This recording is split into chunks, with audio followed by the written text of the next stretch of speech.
Welcome to the AFR Saints channel, where we provide you daily content on your favorite team, the New Orleans Saints. Do us a favor and hit that subscribe button. Be sure to leave your comments below and smash that like button. Who dat? We've had a conversation pretty consistently here in this offseason about the Saints' single biggest need this offseason, and it's offensive line, I would say in particular tackle, because Andres Pete and Hurst played left tackle for you last year, along with Trevor Penning, who, as we know, stunk and lost his job. And then on the right side, Ryan Ramczyk's knee has been a giant topic of conversation here as well. So the Saints have to address tackle. We know that. They've got to go address tackle. Draft, free agency. I've told you many times, I'll continue to say it until the draft comes and goes. My dream scenario is that Olu Fashanu from Penn State is sitting there for the Saints at number 14. That would be a dream scenario for me if it plays out. But I think you also can't ignore the possibility of addressing offensive tackle in free agency. And maybe it's not until the second round of free agency after the draft, right? You wait to see what happens in the draft, and then you can go add free agents. Because at this point, it's certainly plausible to look around and say, okay, if there's a free agent who's been on the market, has taken visits, hasn't signed with a team, that person's either waiting for the right scenario or there's teams waiting to see what happens with the draft, who might be available. Maybe you do some bargain shopping. Maybe the best example of this is Andres Pete. So when we look at free agent targets potentially for the Saints, you have to consider Pete as one of them, right? He's 30 years old. The Saints drafted him. He was actually quite important for the Saints last year because you had the injury to Hurst. Penning couldn't play. And so Pete kicked out and played left tackle for you last year. And that's what I would argue for Andres Pete in his time in New Orleans has been his most valuable asset, has been his ability, even though he's been largely a guard, when you've had injuries, like when Teron Armstead would get hurt, Pete could kick out and play left tackle for you. So not only was your starting left guard, but he was your backup left tackle, and they used him in that role. So there's value there with Andres Pete. I'm not telling you he's ever going to be a top-flight NFL offensive lineman. We understand it's why he's a free agent right now.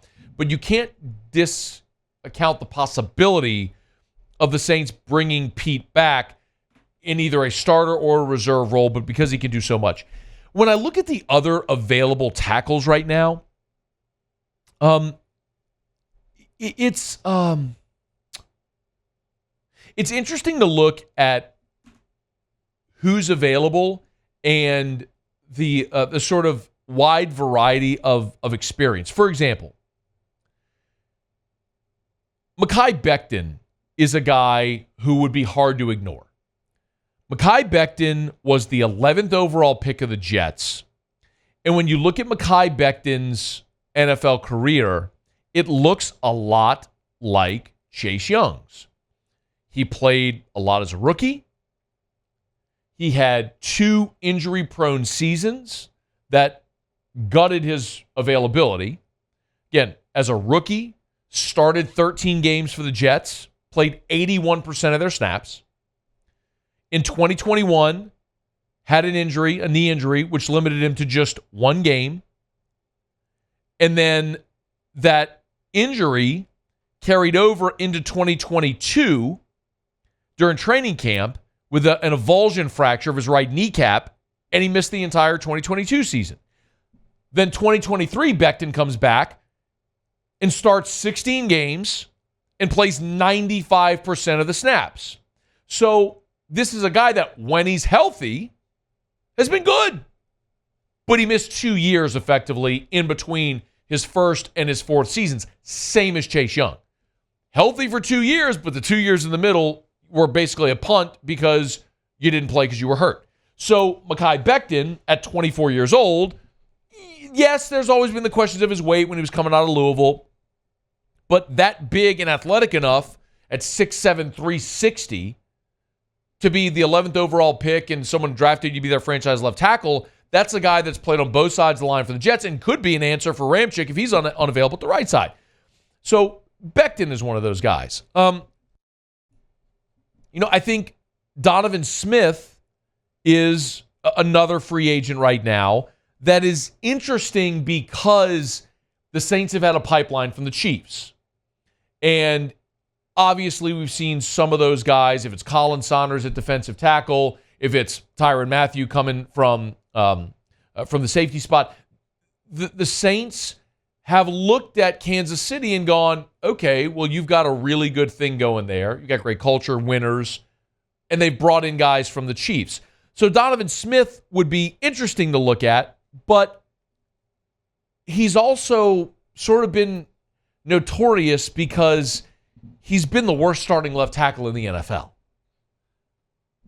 And the Chiefs have consistently tried to address that, and it's been pretty obvious. So while he's a guy that's in Kansas City, playing with Patrick Mahomes, that great Chiefs team, he was the weakest link, and that was really undeniable on an offensive line that had some really good players, obviously, Creed Humphrey at center, but Donovan Smith has been a starter, and the Saints know him as well from his time in Tampa. But be it Tampa or Kansas City, he's been one of the worst offensive tackles in football. So I don't know if that's actually the route you want to go, and it would really kind of depend on what type of contract he might command. And then there's maybe the wild card, which is David Bakhtiari. David Bakhtiari was a perennial All-Pro in Green Bay. He's 32 years old, but in essence, he hasn't played in 2 years. Because the last time David Bakhtiari was an All-Pro was 2020. And I think everybody knows David Bakhtiari because he was Aaron Rodgers' blind side. I mean, he was the left tackle for the Packers. And Bakhtiari had an All-Pro season in 2020, the COVID year. But on New Year's Eve, December 31st, he tore his ACL. And despite that, was first-team All-Pro in 2020, tore his ACL at the end of the year. He effectively missed all of 2021, played in just one game. Came back in 22 and played in 11 games. And then this past season, played in just one game. So the last time we saw him fully healthy in 2020, he was first-team All-Pro. He just hasn't really been healthy since. So he's 32 years old. Could you bring him to camp on a prove-it deal? That's an interesting option for New Orleans as well. I still think and firmly believe that, and by the way, one more for what it's worth, when we're talking about Makai Becton, Spotrac puts the market value of Makai Becton at an average annual value of $12.9 million. So they're very much saying, look, he's going to be paid, maybe not like the best offensive left tackle in the NFL, but you're talking about $13 million a year. Essentially similar to the contract you gave Chase Young. If you could do it on a one-year prove-it deal, that would be interesting. But if he has the option of getting a longer-term deal, that may not be something you're interested in doing. I mean, it's effectively the same thing as Chase Young. Really good as a rookie, 2 injury-prone years, good in his 4th year, but can teams actually justify investing long-term in a player that's been injury-prone? I get it. Tremendous upside, a lot of risk as well. So if you can get a guy like Makai Becton on a one-year prove-it deal, that feels like a really good option. But the problem is those are still giant question marks, and it feels like you have to address offensive tackle in the draft. I'm going to keep pushing that. I think we all agree. But I also think it's negligent if we're not at least having the conversation about what a free agent offensive tackle might look like for New Orleans in this free agent cycle. So we'll keep tabs on it as it moves along, but those are some names to consider, the biggest names available in free agency right now at offensive tackle. Hey, thanks so much for watching. Please leave your comments. I love to interact, and be sure to hit the red subscribe button below.